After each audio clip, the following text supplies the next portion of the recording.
Assalamualaikum warahmatullahi wabarakatuh. Salam sejahtera untuk kita semua. Pada kesempatan kali ini, izinkan saya memaparkan salah satu poin dalam ujian akhir semester untuk mata kuliah SP5261, Manajemen Operasi Infrastruktur, dengan dosen pengampu Dr. Insinyur Agung Wiono Hadi Suharno, M.Eng. Paparan yang saya lakukan kali ini berjudul Membangun Sistem Sumber Daya Air yang Baik dengan Studi Kasus Waduk Saguling dan Sungai Citarum.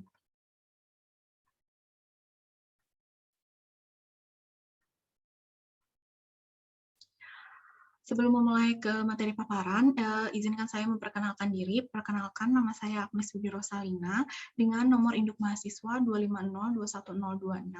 Saya adalah mahasiswi Magister Teknik Sipil di pengutamaan Rekayasa dan Manajemen Infrastruktur, Fakultas Teknik Sipil dan Lingkungan, Institut Teknologi Bandung. Akses terhadap air dan pangan yang cukup merupakan salah satu bagian dari hak asasi manusia, dan sumber daya air merupakan salah satu komponen penting dalam peningkatan kualitas sumber daya manusia untuk dapat hidup sehat dan produktif. Selain itu, industri juga membutuhkan banyak sumber daya air dalam melakukan proses produksi. Meskipun Indonesia dinyatakan sebagai sebuah negara yang kaya akan sumber daya air, namun permasalahan dalam pengelolaan sumber daya air telah berkembang menjadi krisis pangan di beberapa wilayah.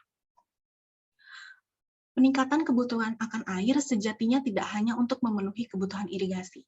Sejatinya pada beberapa aspek penyediaan kebutuhan air juga dibutuhkan untuk memenuhi kebutuhan air baku, pembangkit listrik, dan kegiatan ekonomi sosial budaya lainnya. Semakin banyak sektor yang membutuhkan air, maka akan semakin kompleks pula substansi dari permasalahan pengelolaan sumber daya air. Di sisi lain, masih banyak pihak yang melakukan eksploitasi sumber daya air dengan mengabaikan aspek konservasi, sehingga mengakibatkan perlemahan dalam daya dukung lingkungan dan berkurangnya pasokan air. Bisa kita lihat di sini bahwa pada grafik ini memang terjadi peningkatan jumlah rumah tangga yang memiliki akses air minum layak di Indonesia. Namun, belum 100%, masih ada rumah tangga yang tidak memiliki akses terhadap air minum yang layak. Dan permasalahan yang terjadi pada sumber daya air di Indonesia tidak hanya bersumber pada permasalahan fisik dan substansi, namun juga pengolahan sumber daya air dalam menghadapi permasalahan sosial, operasi, dan pemeliharaan, serta kurangnya koordinasi antara stakeholder terkait. Permasalahan terkait sosial juga muncul akibat pertumbuhan penduduk, urbanisasi, serta industrialisasi. Nah, sejak tahun 2013, sudah tidak ada lagi sungai yang berstatus memenuhi. Bisa dilihat pada grafik bahwa setelah tahun 2013 lebih banyak sungai yang tercemar daripada sungai yang memenuhi. Dan tingkat cemar beratnya juga cukup tinggi. Dan sementara sungai yang memenuhi baku mutu atau dalam kondisi baik ini semakin sulit ditemui. Nah, tidak heran bila semakin banyak rumah tangga yang mengandalkan air kemasan sebagai sumber air minum yang layak, seiring memburuknya kualitas sungai-sungai di Indonesia. Dan hampir semua aktivitas manusia itu membutuhkan air. Kebutuhannya adalah sebuah nilai mutlak, dan air juga hak hidup setiap orang yang dilindungi undang-undang yang harus dipenuhi. Di samping itu, memburuknya mutu air akan memperbesar biaya yang perlu dikeluarkan untuk bisa memperoleh sumber air bersih yang layak untuk dikonsumsi. Namun, ini bukan hanya tanggung jawab pemerintah. Masyarakat juga harus berperan aktif untuk memastikan bahwa kebutuhan air ini bisa dipenuhi dan semua orang mendapatkan akses terhadap air minum yang layak. Sungai dan bendungan merupakan salah satu ujung tombak kestabilan pasokan air, karena semakin sedikit pasokan air dari dalam tanah dan semakin banyak air permukaan. Hal ini diakibatkan salah satunya akibat pergeseran fungsi lahan dan perubahan jenis tutupan lahan. Salah satu bendungan yang berperan penting dalam menjaga pasokan air di Jawa Barat adalah Waduk Saguling. Waduk Saguling merupakan salah satu dari 3 waduk yang membendung aliran Sungai Citarum yang merupakan sungai terbesar di Jawa Barat. Waduk Saguling ini termasuk dalam Waduk Kaskade bersama dengan Waduk Cirata dan Waduk Juanda. Aliran Sungai Citarum membentang sepanjang 297 km dari hulu sungai di Situ Cisanti yang terletak di kaki Gunung Wayang dan bermuara di pantai utara Pulau Jawa, yaitu di Muara Gembong, Kabupaten Bekasi. Luas wilayahnya sekitar 11.323,4 km atau setara dengan 32,01% luas Provinsi Jawa Barat. Sungai ini banyak dimanfaatkan untuk penggerak turbin PLTA wilayah Jawa Bali, pemasok air baku dan industri, mengairi daerah irigasi, serta sumber utama air baku ibu kota Jakarta. Ini sedikit gambaran umum mengenai Sungai Citarum, bahwa Sungai Citarum itu memiliki 2 kelompok sistem, yaitu sistem sungai di pantai utara, yang termasuk di dalamnya adalah Sungai Cilamaya, Sungai Ciasem, dan Sungai Cipunegara. Kemudian sistem Sungai Citarum di hulu Sungai Citarum yang dimulai dari Situ Cisanti di Gunung Wayang, yang kemudian mengalir ke arah utara, turun memasuki daerah Cekungan Bandung. Ini juga beberapa informasi mengenai Sungai Citarum, di mana suhu rata-ratanya itu berkisar antara 15,3 derajat Celcius sampai dengan 27 derajat Celcius dengan tingkat kelembaban 80–92%. Curah hujan rata-ratanya sekitar 4.000 mm di kawasan hulu dan 1.000 mm di kawasan hilir. Nah, kemudian permasalahan-permasalahan yang ditemui di Sungai Citarum, yang pertama adalah penyediaan air bersih, di mana penyediaan air bersih yang bisa dicapai oleh sungai ini baru sekitar 33,92% dari kebutuhan. Kemudian peningkatan suhu juga menjadi salah satu permasalahan yang dihadapi oleh Sungai Citarum, di mana ada juga permasalahan mengenai ketahanan pangan, ketahanan air, dan ketahanan energi. Nah, kemudian untuk menjaga sustainabilitas dan ketersediaan sumber daya air, maka diperlukan langkah-langkah strategis yang tepat sasaran. Ada 11 langkah strategis yang dapat diaplikasikan untuk bisa membangun sebuah sistem pengelolaan sumber daya air yang baik. Yang pertama adalah strategi penyusunan master plan. Yang kedua adalah strategi mengenai kebijakan dan peraturan. Yang ketiga adalah strategi mengenai Ipolexos Butpenhankam. Yang keempat adalah strategi konsep tata ruang. Yang kelima adalah strategi Sitlakom. Yang keenam adalah strategi edukasi dan konservasi. Yang ketujuh adalah strategi pengelolaan limbah. Kemudian ada strategi psikologi sosial, dan yang berikutnya adalah strategi drainase berkelanjutan. Kemudian ada strategi edukasi fakta, dan strategi yang terakhir adalah persuasif aktif.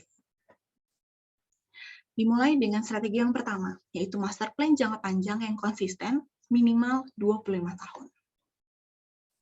Nah, kita tahu bahwa tujuan utama dari pembentukan Negara Kesatuan Republik Indonesia itu tertera dalam Undang-Undang Dasar, pembukaan Undang-Undang Dasar 1945 pada alinea keempat, yaitu melindungi segenap bangsa Indonesia dan seluruh tumpah darah Indonesia, memajukan kesejahteraan umum, mencerdaskan kehidupan bangsa, melaksanakan ketertiban dunia yang berdasarkan kemerdekaan, perdamaian abadi, dan keadilan sosial. Nah, tujuan ini kemudian dijabarkan menjadi rencana pembangunan dalam bentuk RJP, rencana jangka panjang, per 20 tahun, RJM, rencana jangka menengah per 5 tahun, Renstra atau rencana strategis per 1 tahun, dan Renja, rencana kerja atau Renop, rencana operasi per detail program.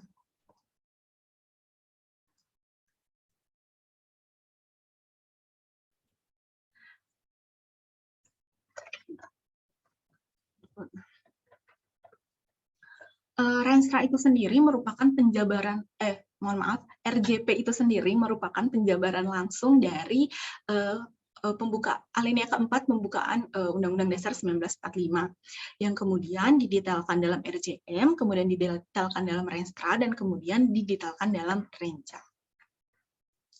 Nah, berdasarkan penjelasan tersebut, Maka dapat diambil kesimpulan bahwa untuk mengimplementasikan sebuah rencana pembangunan memiliki jangka waktu yang tidak singkat.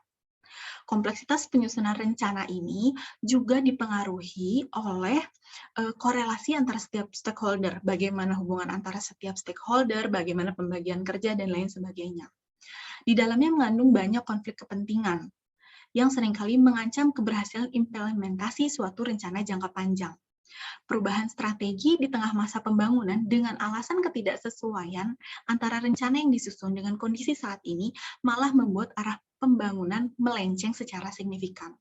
Nah, hal ini harusnya bisa dihindari dengan cara memastikan bahwa master plan yang disusun di awal itu bisa diaplikasikan secara utuh selama 25 tahun. Nah, kalau dilihat dalam dokumen RPSDA Citarum, itu peramalan kebutuhan air, neraca air, serta skema pengendalian banjir itu sudah disusun dari tahun 2015 sampai tahun 2035 atau sekitar 20 tahun. Kemudian kalau untuk peta kekurangan air, RKI dan irigasi itu dilakukan dari tahun 2010 sampai tahun 2030, artinya juga sudah 20 tahun. Nah, konsistensi ini dibutuhkan untuk menjamin misi pembangunan tercapai dengan berhasil. Bukan hanya konsistensi dari segi itu saja, tapi konsistensi dalam interpretasikan setiap rencana pembangunan jangka panjang menjadi menengah, kemudian menjadi tahunan, kemudian jadi program-program khusus, itu juga sangat penting. Dan karena itulah sebuah master plan jangka panjang sebaiknya disusun minimum 25 tahun. Karena pembangunan jangka panjang ini membutuhkan banyak sumber daya, dan sistem ini meskipun dicantumkan dalam undang-undang untuk pembangunan secara nasional, tapi juga berlaku pada pembangunan sebuah sistem pengelolaan sumber daya air yang baik. Nah, kemudian strategi yang kedua, yaitu kebijakan serta peraturan yang konsisten dan disusun secara partisipasif. Nah, konsep reformasi kebijakan pengelolaan sumber daya air dilakukan oleh suatu tim yang beranggotakan para wakil lembaga terkait, baik dari unsur pemerintah maupun unsur non-pemerintah. Nah, substansi yang menjadi dasar kebijakan pengelolaan sumber daya air harus mencakup seluruh aspek pengelolaan sumber daya air, di antaranya penyesuaian kerangka hukum dan pengaturan, serta kelembagaan dalam pengelolaan sumber daya air secara efisien, adil, terpadu, berkelanjutan, dan berwawasan lingkungan untuk kemakmuran masyarakat. Nah, kebijakan ini tersusun yang pertama adalah visi pengelolaan sumber daya air. Intinya adalah terwujudnya kemanfaatan sumber daya air bagi kesejahteraan seluruh rakyat Indonesia, yang kemudian dijabarkan dalam beberapa misi. Misi ini yang pertama adalah konservasi sumber daya air yang berkelanjutan. Kemudian pendayagunaan sumber daya air yang adil yang memenuhi syarat kuantitas dan kualitas. Kemudian pengendalian daya rusak air, pemberdayaan dan peningkatan partisipasi aktif masyarakat, swasta, dan pemerintah dalam pengelolaan dan pembangunan sumber daya air, meningkatkan ketersediaan data serta keterbukaan informasi dalam hal pembangunan dan pengelolaan sumber daya air. Kemudian dari misi tersebut dijabarkan lagi menjadi asas-asas pengelolaan sumber daya air. Yang pertama adalah asas keseimbangan fungsi sosial dan nilai ekonomi. Bahwa pembangunan sumber daya air itu tetap mengupayakan terwujudnya keseimbangan antara fungsi sosial dan nilai manfaat ekonomi. Kemudian asas kemanfaatan umum, bahwa pembangunan sumber daya air diarahkan untuk mendapatkan manfaat yang sebesar-besarnya bagi pemenuhan kepentingan umum. Kemudian asas keseimbangan dan keserasian, bahwa pembangunan sumber daya air dilaksanakan secara seimbang untuk memenuhi berbagai kepentingan dengan memperhatikan sifat air yang dinamis.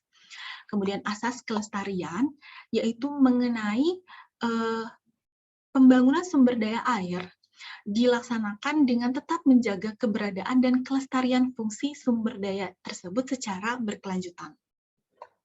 Kemudian asas keadilan adalah bahwa manfaat yang diterima oleh masyarakat itu harus merata, dan asas kemandirian itu bahwa pembangunan sumber daya air itu dilakukan secara bertahap sesuai dengan kemampuan. Kemudian ada asas yang terakhir adalah keterbukaan dan akuntabilitas publik, di mana seluruh proses pembangunan sumber daya air merupakan proses terbuka yang bisa dipertanggungjawabkan. Ada beberapa peraturan dan perundangan terkait mengenai sumber daya air. Yang pertama adalah Undang-Undang Dasar 1945 pasal 28A yang mengatakan bahwa setiap orang berhak untuk hidup dan mempertahankan hidupnya. Kemudian di ayat satunya, kemudian pasal 28H ayat 1 menyebutkan bahwa setiap orang berhak sejahtera lahir dan batin dan mendapat lingkungan hidup yang baik dan sehat. Nah, kemudian ada Undang-Undang Dasar 1945 pasal 33 ayat 3 yang berbunyi, bumi dan air dan kekayaan alam yang terkandung di dalamnya dikuasai oleh negara dan dipergunakan untuk sebesar-besarnya kemakmuran rakyat. Kemudian di Undang-Undang Nomor 11 Tahun 1974 ini adalah undang-undang yang menjelaskan mengenai permasalahan pengairan. Namun undang-undang ini sedikit kurang bisa diterapkan dengan baik karena munculnya permasalahan koordinasi antara Departemen Pekerjaan Umum dengan departemen lainnya. Kemudian ada juga permasalahan lemahnya dana operation and maintenance yang dikeluarkan oleh Departemen Pekerjaan Umum. Nah, kemudian ada juga Undang-Undang Nomor 39 Tahun 1999, yaitu tentang hak asasi manusia. Nah, intinya adalah hak atas air adalah bagian dari terpenuhi dan terlindunginya hak untuk hidup, sebab air adalah komponen penting untuk memenuhi dan melindungi hak untuk hidup. Nah, kemudian ada resolusi PBB nomor 64/292 yang secara eksplisit mengakui hak atas air dan sanitasi adalah hak asasi manusia. Nah, kemudian ada Undang-Undang nomor 23 tahun 2014 di mana tentang pemerintah daerah, di mana bahwa pemenuhan air bersih bagi masyarakat merupakan salah satu tanggung jawab pemerintah dan pemerintah daerah sebagai bagian dari pelayanan publik.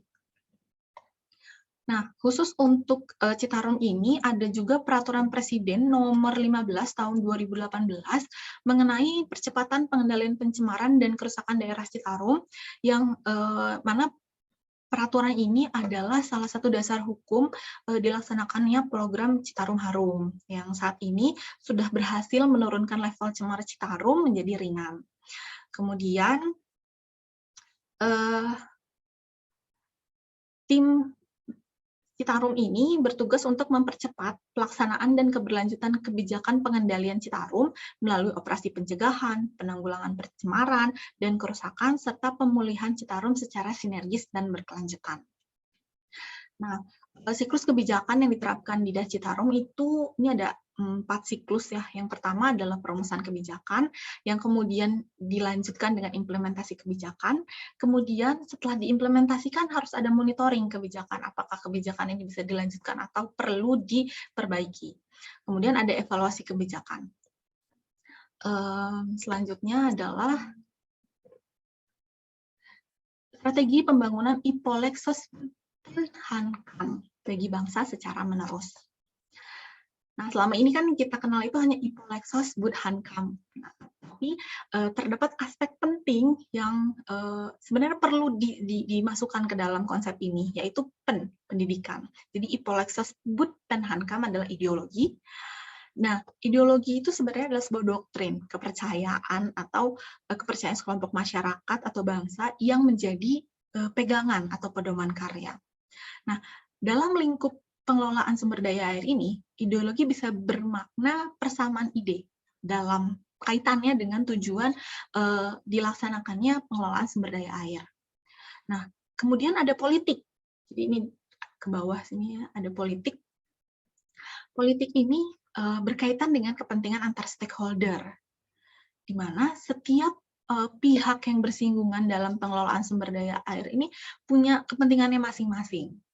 Nah, pada kasus pengelolaan di Citarum ini, katakanlah tabrakan kepentingan antara industri yang membutuhkan banyak sumber daya air dengan kepentingan untuk konservasi. Nah, ini menjadi salah satu tantangan politik yang perlu diselesaikan.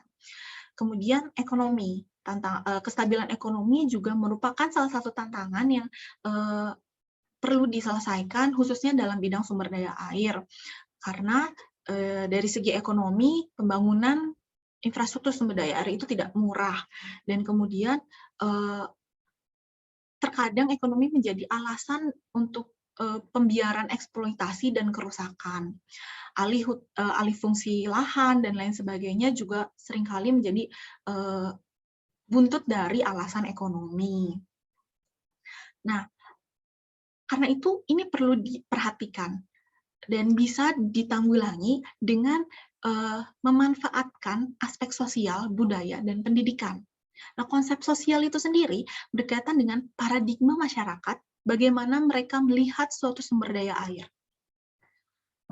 Nah, permasalahan sosial yang cukup serius juga telah mengakibatkan perubahan alih fungsi lahan yang mengakibatkan peningkatan jumlah perumahan, di mana dari tahun 2001 ada hanya sekitar 143.127 hektar lahan perumahan di sepanjang bantaran Sungai Citarum menjadi 260.462 hektar di tahun 2013.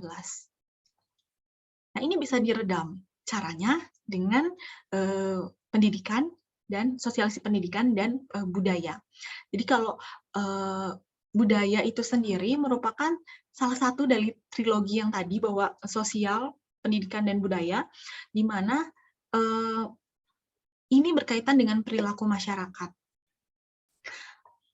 Bukan tidak mungkin, karena seringkali budaya yang sudah ada di masyarakat itu bertabrakan dengan konsep konservasi dan bagaimana lingkungan itu harus diperlakukan.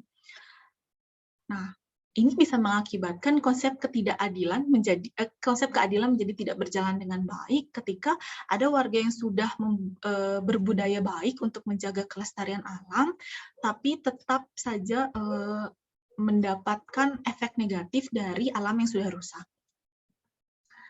Nah, kalau dari segi pendidikan, ini sangat penting karena kita selalu diberikan pernyataan bahwa sumber daya air adalah sebuah sumber daya yang terbarukan. Namun pada faktanya sumber daya air itu bisa habis karena tercemar atau tidak dikonservasi dengan baik. Karena itu pendidikan itu bukan hanya tentang memberikan edukasi, memberikan penjelasan, tapi juga perlu diupdate dengan informasi yang benar dan terbarukan. Salah satu akibat dari lemahnya pendidikan ini juga kasus pencemaran yang dilakukan salah satu oknum yang membuang limbah pewarna atau zat-zat pewarna di salah satu aliran anak Sungai Citarum.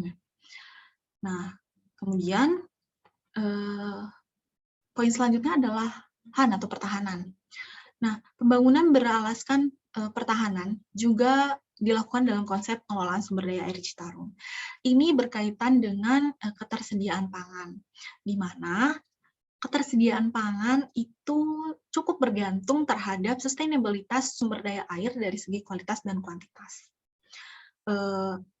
Penurunan ketersediaan lahan sawah itu juga patut menjadi perhatian, yang di mana tahun 2001 itu masih ada sekitar 277.458 hektar yang kemudian berkurang menjadi 250.462 hektar di tahun 2013. Itu kurang lebih sekitar 2.000 hektar hilang ya. Kemudian dari semua aspek IPO, Lexos, Budpen, HAN ini bisa mengancam keamanan suatu negara. Mengancam di sini adalah bisa menimbulkan konflik antar kepentingan yang berujung pada perpecahan apabila permasalahan yang tadi, tantangan-tantangan yang tadi dijabarkan itu tidak segera dipecahkan. Nah, strategi yang keempat adalah strategi tata ruang dan reboisasi, di mana rencana tata ruang pada dasarnya merupakan arahan kebijakan pembangunan daerah berwawasan tata ruang wilayah yang digunakan untuk pedoman, pemanfaatan, dan pengendalian ruang. Nah, ini ada ilustrasi perubahan aliran limpasan atau runoff akibat perubahan tata guna lahan. Ketika sebelumnya air meresap itu koefisien runoff-nya bisa diambil 35%, kemudian ketika air sudah tidak meresap, cukup drastis, dia koefisien runoff-nya diambil 90%.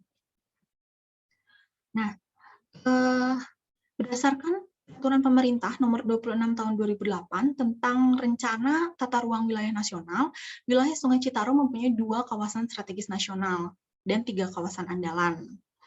Kemudian, rencana tata ruang ini juga dalam bidang pengembangan prasarana sumber daya air dan irigasi itu dibagi lagi menjadi rencana pola ruang kawasan lindung dan rencana pola ruang kawasan budidaya. Kawasan budidaya ini termasuk kawasan pertanian berlahan basah dan beririgasi teknis, rencana pola ruang kawasan industri, dan rencana pola ruang kawasan pariwisata. Nah, reboisasi. Reboisasi adalah salah satu langkah penghijauan dalam bentuk penanaman kembali hutan yang sudah gundul. Pada kasus degradasi fungsi yang terjadi di Citarum, reboisasi perlu dilakukan bersama dengan konservasi tanah. Manfaat reboisasi itu ada banyak sekali. Yang pertama adalah manfaat orologis, yaitu kemampuan untuk mencegah erosi. Kemudian manfaat hidrologis, kemampuan untuk menyerap air hujan, sehingga ada cadangan air hujan di dalam tanah. Kemudian manfaat klimatologis, itu manfaatnya terhadap suhu di daerah sekitar.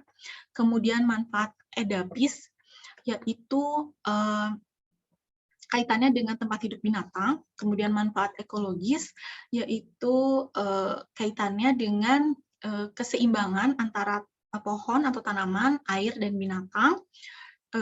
Kemudian juga dengan manusia dan struktur alam, kemudian manfaat protektif, bahwa pohon itu memberikan perlindungan terhadap sinar matahari, angin kencang, kemudian juga suara yang bising. Gitu.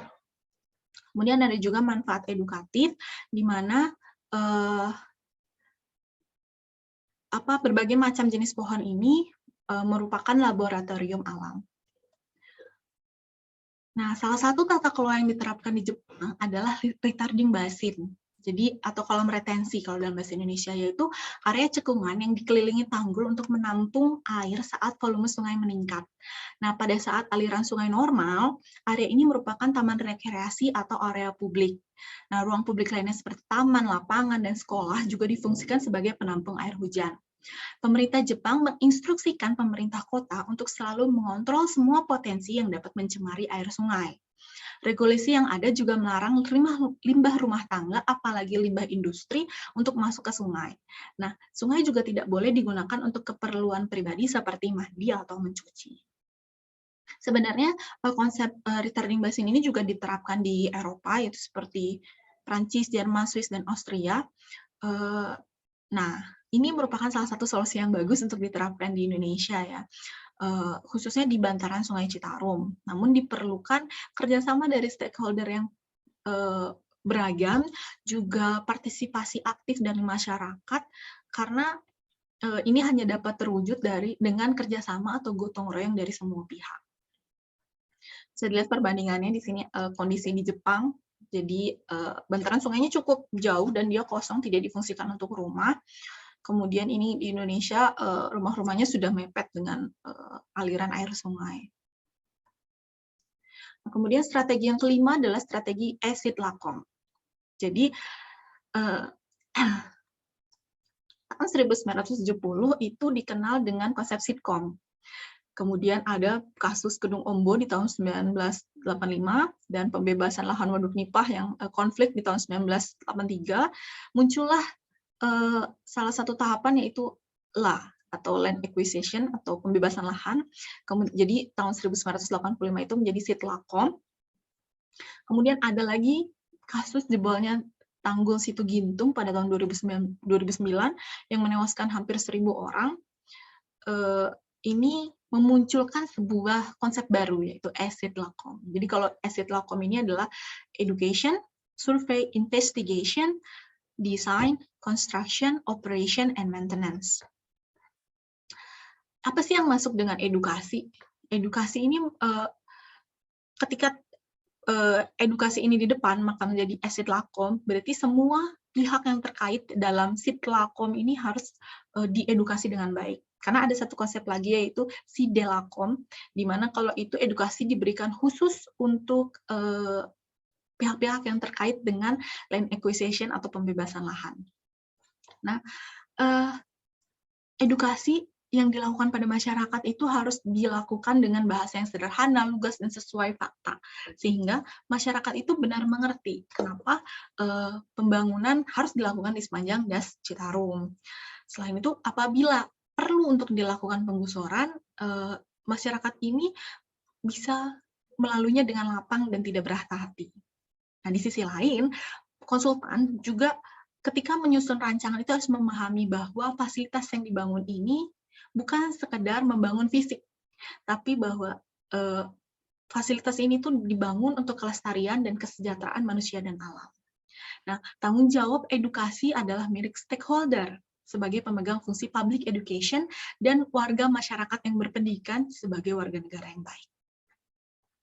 Kemudian tahap yang kedua adalah survei investigation. Jadi survei dan investigasi ini merupakan satu tahap yang hampir tidak bisa dipisahkan, di mana pada tahap ini itu dilakukan identifikasi dan pengumpulan data, baik sekunder maupun primer, dan kemudian survei dilakukan terhadap kondisi teknis, harga satuan, calon tenaga kerja, serta kondisi sosial di sekitar lokasi pembangunan. Seluruh aspek yang diperlukan juga harus memperhatikan aspek kelayakan secara teknis finansial dan lingkungan. Seringkali aspek politis juga menjadi hal yang perlu diinvestigasi. Tuh, apakah ini akan menjadi penghalang atau penghambat atau bisa mendorong percepatan pembangunan. Nah, dari segi desain, tahapan ini merupakan tahapan penyusunan master plan studi kelayakan dan rencana teknis. Poin penting dari tahapan ini adalah pemahaman akan esensi sebuah produk hasil desain, bukan hanya sekedar memenuhi keinginan pemilik dana, tapi harus pula memperhatikan apakah desain ini akan memberikan manfaat optimum pada banyak pihak. Artinya, ketika konsultan melakukan desain, itu perlu dilihat bahwa ini bukan sekedar membangun fasilitas, tapi ini adalah membangun komunitas. Nah, kemudian ada LA, yaitu land acquisition. Ya, land acquisition merupakan tahapan yang paling krusial, karena land acquisition itu seringkali menjadi poros konflik yang utama, di mana banyak pihak-pihak yang kadang tidak terkait yang melakukan propaganda untuk menggagalkan proyek. Nah, karena itu melihat kasus Gedung Ombo, pembebasan lahan waduk Nipah, land acquisition itu bisa dilakukan dengan baik apabila masyarakat sekitar itu diedukasi dengan baik. Nah, kemudian ada tahapan construction. Nah, ini adalah tahapan mengubah desain menjadi sebuah produk. Nah, aspek teknis pelaksanaan konstruksi itu meliputi perencanaan, penjadwalan, dan pengendalian. Nah, ketiganya perlu dilakukan secara sinergis, mengingat sebuah konstruksi itu dibatasi dengan variabel mutu, waktu, dan biaya. Kemudian yang terakhir itu adalah operation and maintenance, di mana minimnya edukasi ini mengakibatkan tahapan ini sulit dilakukan.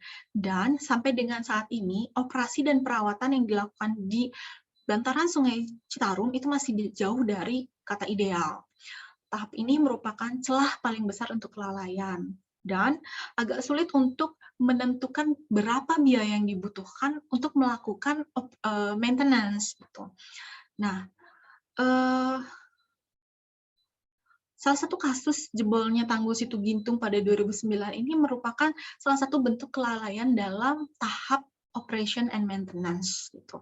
Nah, hal ini bisa diminimalisir dengan memastikan bahwa tahap edukasi pada poin yang pertama itu berjalan dengan baik.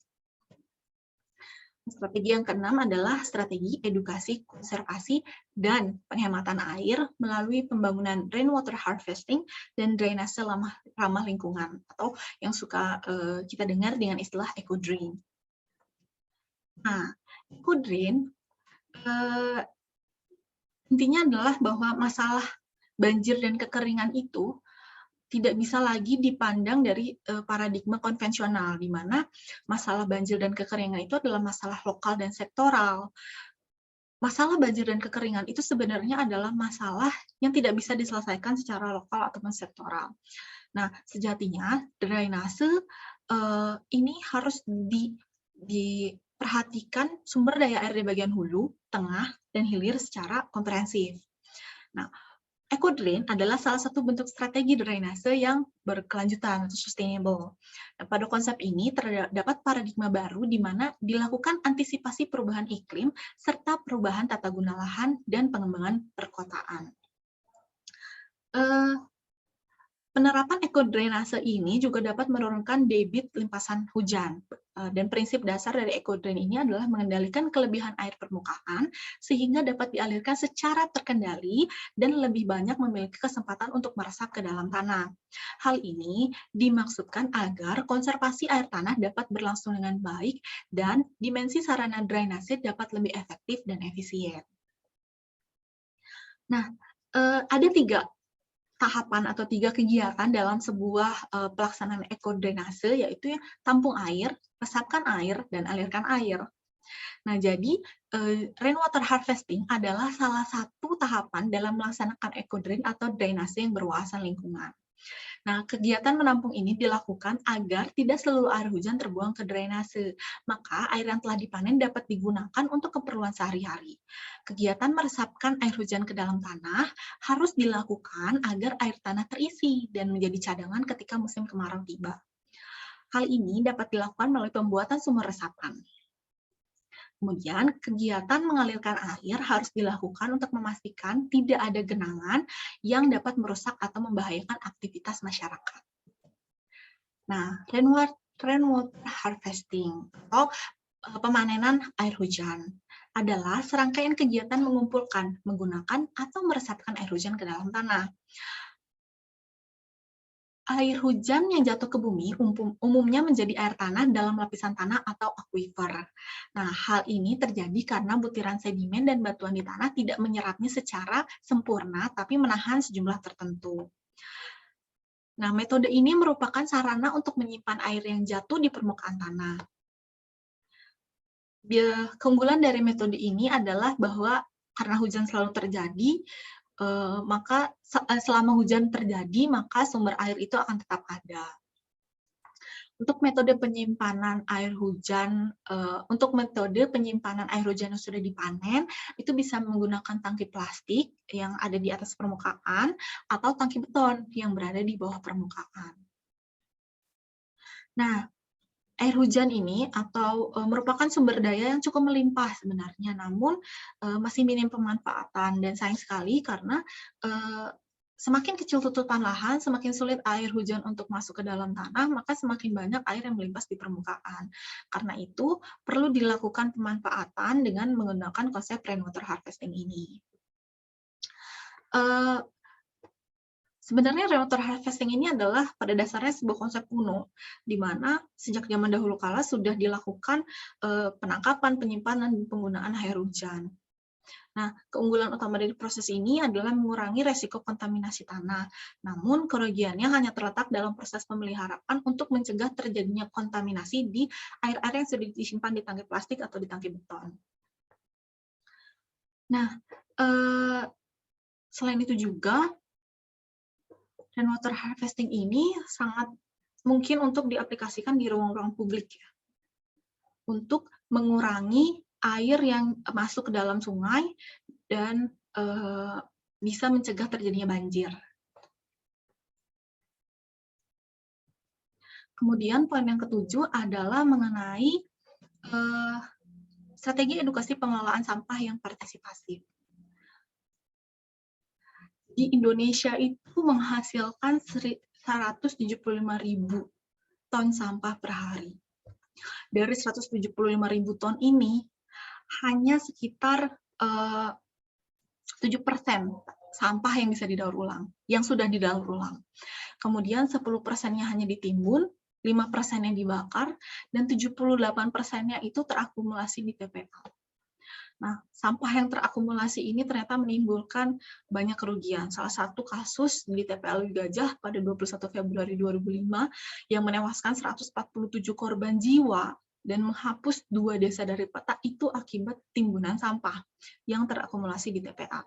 Jadi kalau sampah ditimbun itu terjadi akumulasi penumpukan gas metana yang bisa meledak sewaktu-waktu. Dan ini mengakibatkan longsor juga pada saat itu. Nah, kasus ini seharusnya menjadi refleksi untuk setiap stakeholder ataupun masyarakat yang paham untuk lebih mengolah sampahnya dengan baik. Nah, kita bisa belajar dari negara-negara ini, di mana Jerman sudah berhasil mengolah atau mendaur ulang sampahnya itu sampai di angka 56,1%. Di Korea Selatan itu 53,7%, Swedia itu 49,7%, dan di Jepang itu lebih dari 50%. Meskipun secara kuantitas sampah di Jerman kalau dibandingkan di Indonesia itu jauh lebih banyak. Jerman itu menghasilkan sampah sekitar 38 kg per kapita, di mana rata-rata angka di Eropa di tahun 2016 itu hanya sekitar 24 kg, dan Indonesia itu berada di angka 17 kg per kapita. Jadi memang sampah yang dihasilkan Jerman juga cukup banyak. Namun, melihat angka 56,1% ini, kita bisa belajar dari Jerman tentang bagaimana mengolah sampah kita yang memang tidak banyak itu bisa 100% terdaur ulang atau terolah dengan baik. Nah, partisipasi aktif masyarakat merupakan poin yang sangat penting. Jadi kalau di Jepang itu, setelah Jepang bukan tidak pernah berada dalam kondisi alam yang tidak baik. Artinya, Jepang juga pernah mengalami yang namanya sumber daya air atau sungainya itu rusak. Di mana ketika saat itu Jepang baru selesai perang, kemudian masyarakatnya ekonominya tumbuh, dan limbah jadi di mana-mana dalam kondisi belum ada pengolahan limbah yang mumpuni, itu juga mengakibatkan pencemaran yang terjadi di Jepang itu cukup parah. Namun, itu sekitar tahun 1970 atau 1980, namun di 1990 itu Jepang mulai membuka partisipasi aktif publik untuk mengelola sungai, mengelola sampah, dan ini mengakibatkan pemulihan 20.000 sungai yang tadinya sudah rusak itu kembali dalam kondisi alami. Nah, konsep ini juga ditiru oleh Indonesia ketika menangani masalah Citarum yang sempat dinobatkan sebagai sungai paling tercemar di dunia, yang kemudian dibuatlah program Citarum Harum. Salah satu bentuk partisipasi aktif masyarakat adalah pengolahan limbah dalam pemilahan sampah plastik atau limbah plastik. Nah, di mana ini merupakan salah satu program pendukung Citarum Harum yang melalui program bank sampah. Jadi masyarakat diminta untuk menyetorkan sampah yang telah dipilah, kemudian ditimbang dan menjadi nominal tertentu. Nah, program yang diinisiasi oleh Dinas Lingkungan Hidup dan Kebersihan ini juga sebenarnya diterapkan di beberapa kota lain ya, seperti di Surabaya. Nah, ini adalah salah satu bentuk pemilahan sampah yang sempat saya lakukan beberapa waktu yang lalu sebelum akhirnya saya setorkan di bank sampah. Memang pada awalnya akan sedikit bingung bagaimana membedakan sampah plastik yang satu dengan sampah plastik yang lain. Tetapi memang ada panduannya tersendiri dan itu bisa dipelajari dengan seiring waktu. Nah, ada 4 pihak yang berperan sangat penting dalam siklus sampah, yaitu pemerintah, industri atau produsen produk, masyarakat atau konsumen, dan lembaga non-pemerintah. Nah, peran pemerintah itu sendiri adalah menyiapkan infrastruktur fisik dan non-fisik. Infrastruktur fisik adalah infrastruktur pengolahan sampah seperti tempat penimbunan sampah, kemudian tempat pembakaran sampah, dan lain sebagainya. Sedangkan infrastruktur non-fisik adalah penyusunan kebijakan dan peraturan, rantai pasok sampah terpilah dan terolah, serta pelatihan terhadap sumber daya manusia yang bergerak dalam bidang pemilahan dan pengelolaan sampah. Kemudian untuk peran dari industri atau produsen produk itu sendiri adalah mereduksi penggunaan kemasan sekali pakai, artinya menghilangkan kemasan sekali pakai dalam rantai pasok produk yang mereka jual, serta mengembangkan kemasan daur ulang yang bisa memanfaatkan sampah terpilah dan terolah. Artinya mereka bisa membeli lagi dari bank sampah mungkin, kemudian diolah secara signifikan untuk bisa digunakan lagi sebagai wadah atau kemasan. Nah, kemudian peran masyarakat atau konsumen. Nah, ini adalah peran yang paling penting, bahwa masyarakat adalah pihak yang sikapnya terhadap suatu produk itu akan sangat berpengaruh terhadap rantai pasok produk tersebut. Nah, itu pemilahan sampah juga sebenarnya kan dilakukan oleh masyarakat ya. Jadi tanpa adanya pemilahan yang dilakukan oleh masyarakat dalam bentuk partisipasi aktif, maka seluruh sampah itu akan berakhir di TPA. Kemudian ada juga lembaga non-pemerintah. Nah, pihak ini sebenarnya saat ini adalah pihak yang sangat aktif, yang jauh lebih aktif untuk melakukan sosialisasi dan menampung sampah dari masyarakat dalam bank sampah sektoral. Bahkan ada sebuah lembaga non-pemerintah yang melakukan riset-riset terkait sampah itu sendiri. Nah, harapannya adalah pihak ini membutuhkan lebih banyak support dari pemerintah agar bisa menampung lebih banyak sampah dan bisa mengolah lebih banyak sampah dan menjangkau lebih luas untuk melakukan edukasi terhadap masyarakat. Nah, dari partisipasi aktif 4 pihak ini akan menciptakan 3 sense, yaitu sense of belonging atau perasaan untuk memiliki, sense of responsibility atau perasaan tanggung jawab, dan yang terakhir adalah sense of participation dalam bentuk partisipasi aktif. Artinya kalau 4 pihak ini sudah bisa mendapatkan sense of participation, berarti dia sudah punya sense of belonging dan sense of responsibility, maka pengelolaan sampah dalam bentuk partisipasi aktif ini sudah bisa terlaksana dengan baik. Selanjutnya adalah strategi psikologi sosial atau edukasi di bidang psikologi sosial dengan menggunakan teori-teori perilaku individu dan sosial. Nah, ada beberapa dari teori yang berkaitan dengan psikologi yang bisa diterapkan dalam tahapan dan menjadi strategi pengelolaan sumber daya air. Yang pertama itu ada DISC test. Jadi DISC test ini sebenarnya adalah sebuah tools atau alat untuk asesmen psikologi. Nah, DISC test ini sebenarnya membagi manusia menjadi 4 personality, yaitu dominance, yang menekankan pada pencapaian hasil dan kepercayaan diri, influence, yang menekankan pada kemampuan untuk mempengaruhi orang lain, kemudian ada steadiness, yang menekankan pada kerjasama, ketulusan, dan ketergantungan, dan yang terakhir adalah compliance, yang menekankan pada kualitas dan akurasi, keahlian, dan kompetensi. Atau di sini juga dikatakan sebagai conscientiousness. Nah, selain itu, teori ini dikembangkan oleh William Moulton Marston pada tahun 1928. Kemudian ada Theory of Planned Behavior. Nah, Theory of Planned Behavior ini merupakan sebuah bentuk perluasan dari Theory of Reason Action dengan tambahan Perceived Behavioral Control. Nah, Theory of Planned Behavior ini, yang pertama itu ada konsepsi behavior atau perilaku itu sendiri ya, bahwa individu akan melakukan sesuatu sesuai dengan sikap yang dimilikinya terhadap suatu perilaku. Nah, kemudian ada juga subjective norm, di mana subjective norm ini adalah seorang individu akan melakukan suatu perilaku tertentu jika perilakunya dapat diterima oleh orang-orang yang dianggapnya penting. Jadi lingkungan dan pendapat lingkungan atau komunitas itu sangat berpengaruh. Nah, sehingga normative beliefs atau kepercayaan normatif menghasilkan kesadaran akan tekanan dari lingkungan sosial atau norma subjektif. Artinya kalau ada orang yang buang sampah sembarangan, di antara orang-orang yang sudah membuang sampah ke dalam tempatnya, dia punya tekanan sendiri untuk melakukan apa yang dilakukan oleh komunitasnya. Artinya dia akan ikut untuk membuang sampah pada tempatnya. Nah, yang kemudian ada, ini adalah yang berbeda dari Theory of Planned Behavior, yaitu Perceived Behavioral Control, di mana dalam berperilaku, seorang individu tidak dapat mengontrol sepenuhnya perilakunya di bawah kendali individu tersebut atau dalam kondisi tertentu.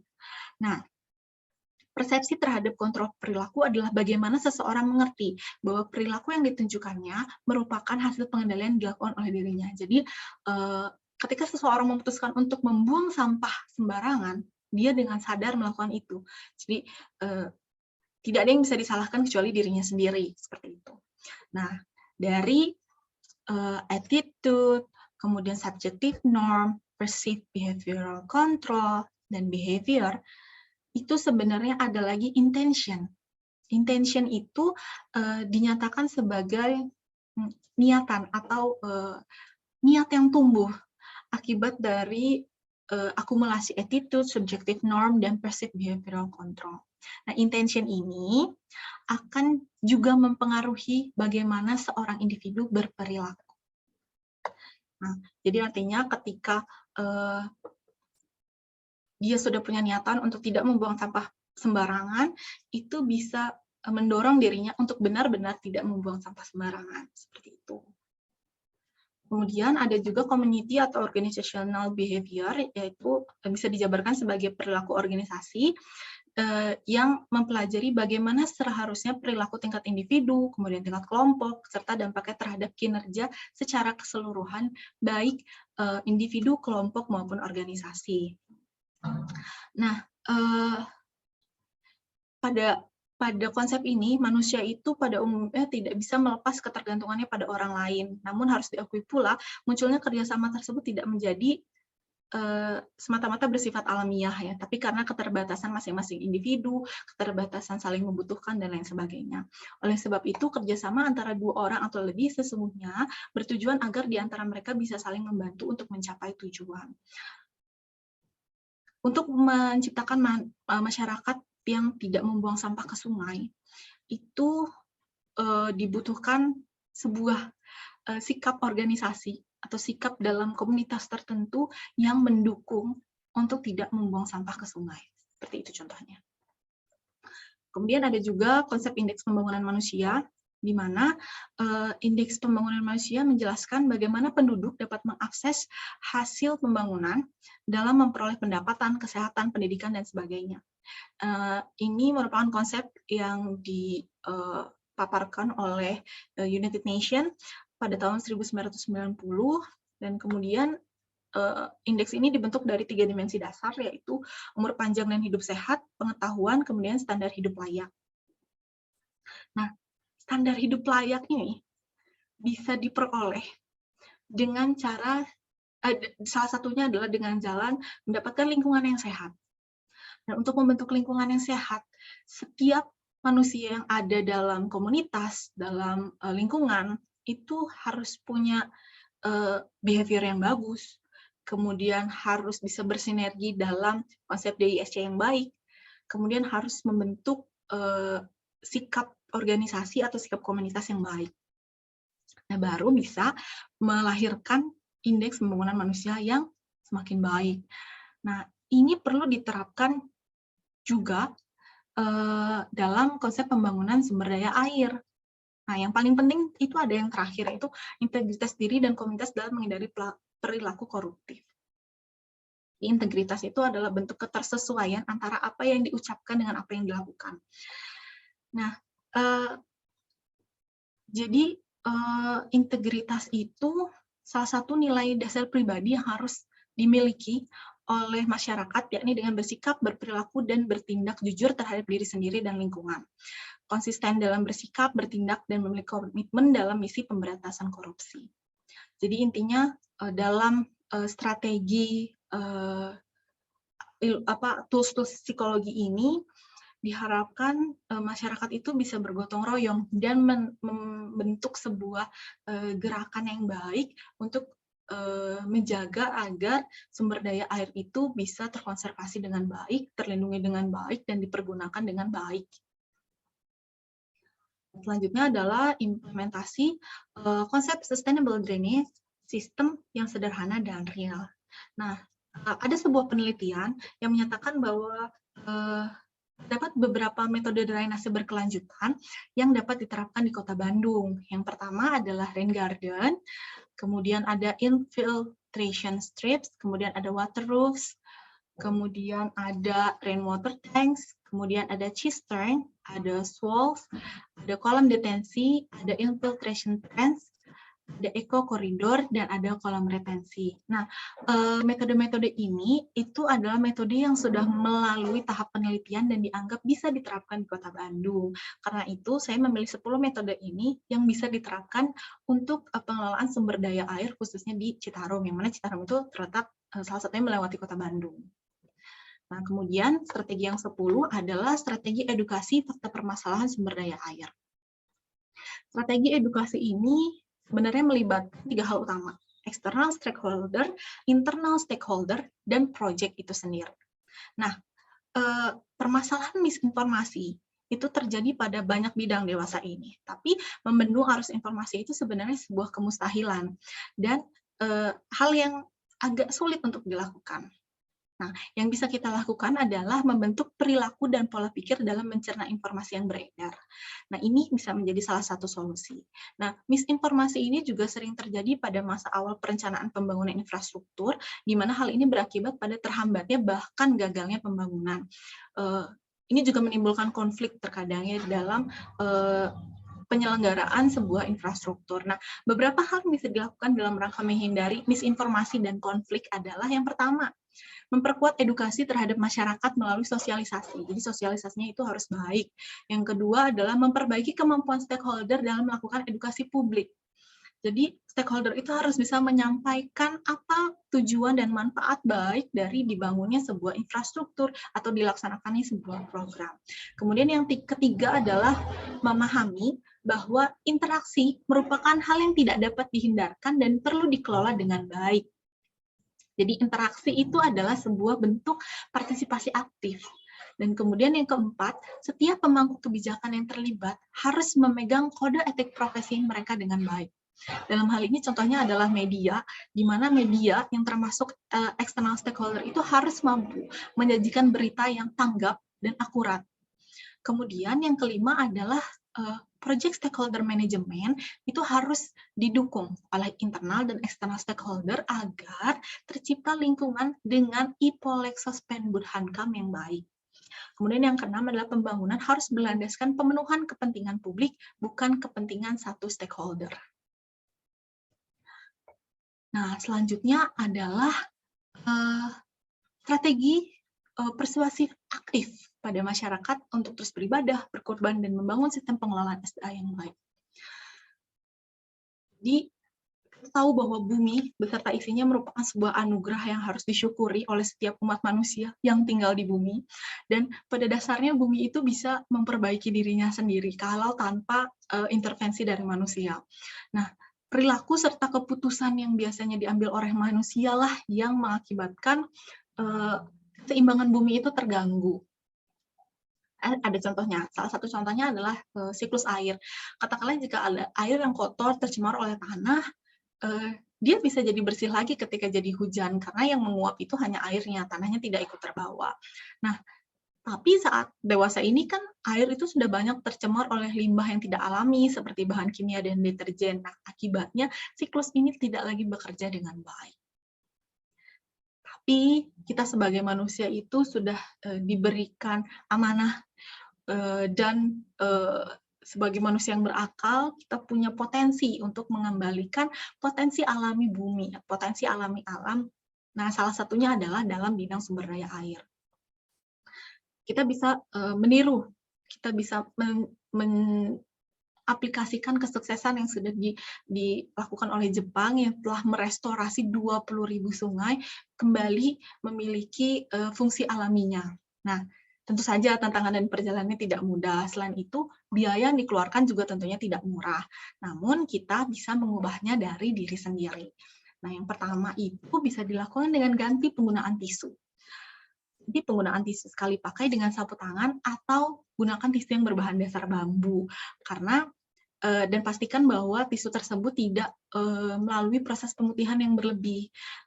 Nah, pastikan juga bahwa bambu yang digunakan adalah bambu budidaya, bukan bambu yang diambil dari hutan bambu. Nah, ini tuh alternatif yang cukup baik mengingat bambu itu tumbuh 30 kali lebih cepat daripada kayu. Kemudian yang kedua adalah Ganti sabun yang ber-SLS, sodium lauryl sulfate, atau yang memiliki kandungan deterjen dengan sabun berbahan dasar minyak nabati. Biasanya itu yang ada kata-kata vegan friendly. Nah, itu jauh lebih tidak beracun untuk ekosistem di mana air setelah mencuci itu dibuang gitu. Kemudian gunakan tas belanja ketika berbelanja untuk menghindari penggunaan kantong plastik sekali pakai. Nah, yang selanjutnya adalah hindari penggunaan alat makan sekali pakai. Nah, apabila membeli makanan dari luar itu dan mau dibawa pulang, itu beberapa toko franchise di Indonesia itu sudah memperbolehkan untuk membawa alat makan atau tempat makan sendiri, sehingga tidak perlu menggunakan alat makan atau tempat makan sekali pakai. Kemudian jangan lupa untuk selalu membawa botol minum sendiri, dibandingkan harus membeli minuman kemasan. Nah, salah satu kelemahannya minuman kemasan, apalagi yang berbentuk Tetra Pak itu adalah dia tersusun dari beberapa lapisan, di mana lapisan-lapisan ini sebenarnya agak sulit untuk dipisahkan sehingga menjadi sulit untuk didaur ulang. Nah, selanjutnya adalah hindari penggunaan tisu basah. Nah, tisu basah itu bukan tisu sebenarnya, karena sebenarnya dia mengandung fiber plastik, jadi dia agak sulit untuk didaur ulang, jadi tidak mudah didaur ulang. Terus juga kurangi pemakaian kapas ketika mengaplikasikan produk perawatan kulit. Jadi kalau misalkan di total mungkin sehari 3 kali pakai skincare, nah sebulan tuh udah banyak banget sebenarnya akumulasi kapas yang kita gunakan. Jadi usahakan menggunakan skincare atau perawatan kulit yang tidak perlu diaplikasikan dengan menggunakan kapas atau diminimalisir.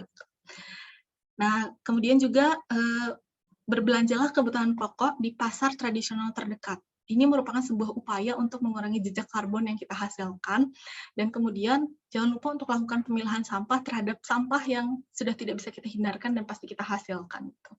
Nah, yang terakhir adalah sebarkan informasi yang kita miliki, yang telah kita validasi kebenarannya kepada keluarga, kerabat, dan lingkungan sekitar, agar semakin banyak orang yang teredukasi. Nah, solusi.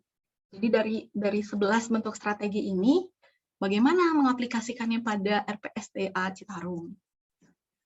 Jadi ini saya membaginya menjadi ada 5 tahapan per 5 tahun. Jadi dari tahun ke-1 sampai tahun ke-5 itu bisa diaplikasikan strategi master plan, kebijakan dan peraturan, konsep tata ruang, tahapan E atau edukasi pada Estate Lakom, kemudian Ipolexos Budhankam, dan strategi edukasi dan konservasi.